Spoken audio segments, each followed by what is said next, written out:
আসসালামু আলাইকুম এভরিওয়ান, আশা করি সবাই ভালো আছেন। অনেক দিন পরে দুপুরের খাবারের ভিডিও নিয়ে চলে এসেছি।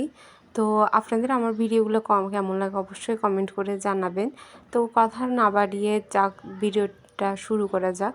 তো প্রথমে আমি নিয়েছি, এখানে আছে কলমি শাক এবং শাকের সাথে ম্যান্ডেটরি অবশ্যই কাঁচামরিচটা তো লাগেই। তো সাদা ভাতের সাথে এভাবে শাক দিয়ে মাখিয়ে কাঁচামরিচ দিয়ে খেতে সত্যি খুব অসাধারণ লাগে। কারা কারা আমার মতো এভাবে খান অবশ্যই কমেন্ট করে জানাবেন, এবং কারা শাকটা কীভাবে ভিন্ন ওয়েতে খান এটাও অবশ্যই শেয়ার করতে পারেন। তো আমি আবার একটা সময় ছিল যখন একেবারেই শাক পছন্দ করতাম না বা শাক খেতামও না, খেয়েও দেখতাম না যে কেমন হয়। কিন্তু বিয়ের পর যেটা হয়েছে, আমার হাজব্যান্ড আমাকে অনেক বেশি বলে শাক খাওয়ার জন্য, কারণ শাক সবজিতে প্রচুর পরিমাণে পুষ্টি ভিটামিন আছে। তো এরপর থেকে একটু একটু করে খাওয়া শুরু করেছি। তো এই কলমি শাকটা আমার সবথেকে বেশি ভালো লাগে কেন জানি, মানে এটা আমার খুব মজা লাগে অন্যান্য শাকের তুলনায়। তো শাক দিয়ে খাওয়া শেষ করে এখন নিয়েছি, এটা 3 রকমের শুটকি, আলু দিয়ে একটু মানে দু পেঁয়াজা করে রান্না করেছি। তো এটা খুবই মজা হয়। এটাকে অনেকে শুটকির মরিচ খোলা বলে।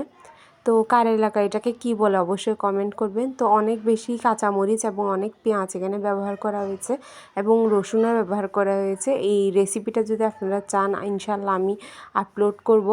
তো এই রেসিপিটা খুবই মজা হয়, খুবই মজা হয়, আমার মুখের সাথে লেগে আছে। আমি ভয়েস ওভার দেওয়ার সময় ইচ্ছা হচ্ছিল আবার খাই। সাদা ভাতের সাথে এই রেসিপিটা জাস্ট অসাম। মানে আলু এবং পেঁয়াজ এগুলো যখন মাখিয়ে ভাতের সাথে এবং কাঁচামরিচ ডলে এভাবে শুটকি ভেঙে খাওয়া হয়, সত্যি খুব ভালো লাগে। তো আমি খুব মজা করে খেয়ে নিচ্ছিলাম এবং ভাবতেছিলাম যে আহা, আমার হাতের রান্না কত মজা। আচ্ছা, একটু ফান করলাম। না, আসলে রান্নাটা খুব ভালো হয়েছে, আমার হাতের শুটকিটা খুবই ভালো হয়।